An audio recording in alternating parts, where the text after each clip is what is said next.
Hello guys, in this video I'm going to show you how to create a new channel in the Slack app. But before that, don't forget to subscribe and leave a comment down below, because at 10,000 subscribers I'm going to show you my whole YouTube revenue statistics and growth strategy. So without further ado, let's just jump right into it.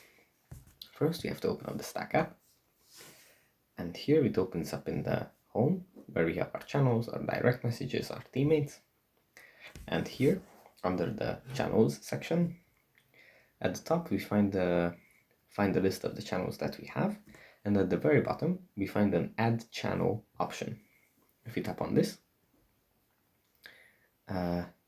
we can search for channels. We have the option for that, or we can just tap on the plus icon in the bottom right corner to create a new channel. Here we can name it, for example, videos, I don't know.